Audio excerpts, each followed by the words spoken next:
All India counselling of પેરેન્ટ્સની 116મી કારોબાર સમિતિની બેઠક આ વખતે સુરતમાં આયોજિત કરાઈ છે. તો સુરતના રાંદેરમાં ચાલી રહેલી ઓલ ઇન્ડિયન મેયર કાઉન્સિલની આ બેઠકમાં મુખ્યમંત્રી ભૂપેન્દ્ર પટેલે હાજરી આપી હતી અને દેશભરના મેયરો સાથે ચર્ચા કરી છે. દેશભરના મેયર દ્વારા કારોબારી સમિતિનું આયોજન કરાતો હોય છે, ત્યારે આ વખતે ઓલ ઇન્ડિયા કાઉન્સિલ ઓફ મેયર્સની 116મી કારોબારી બેઠકનું સુરતમાં આયોજન કરાયું હતું. જેની સુરતના મેયર સહિત મનપા તંત્ર દ્વારા તડામાર તૈયારીઓ કરાઈ હતી.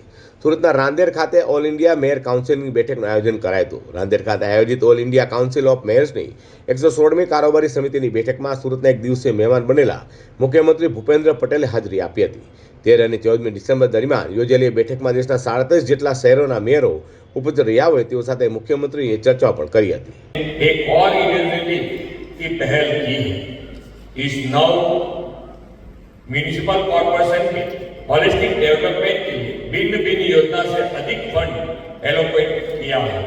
इतना ही नहीं, हमारे बड़े नगर निगमों ने नए म्यूनिसिपल कॉर्पोरेशन का हैंड होल्डिंग करके इंफ्रास्ट्रक्चर डेवलपमेंट में भी गति पाई है.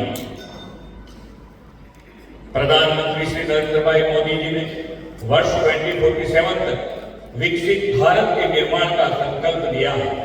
इस संकल्प को पूरा करने के लिए गुजरात में अर्निंग वेल लिविंग वेल मंत्र के साथ विकसित गुजरात 2047 का रोड मैप तैयार किया है.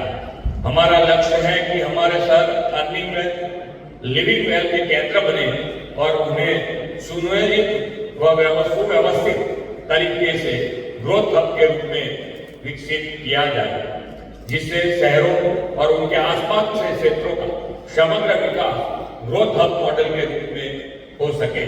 श्री मोदी जी के मार्गदर्शन में राज्य सरकार ने कुल 6 ग्रोथ हब विकसित करने का मास्टर प्लान तैयार किया है. વધુમાં સુરતના મેયર સહિત મનપા તંત્ર દ્વારા શનિવારે રાત્રે દેશભરમાંથી આવેલા 37 જેટલા મેયરો માટે સુરતના ઐતિહાસિક કિલ્લા ખાતે વિશેષ ગાલા ડિનરનું આયોજન કરાયું છે, જ્યાં તેઓ સુરતની ભવ્ય વિરાસત અને કિલ્લાની ઝાંખી નિહાળશે.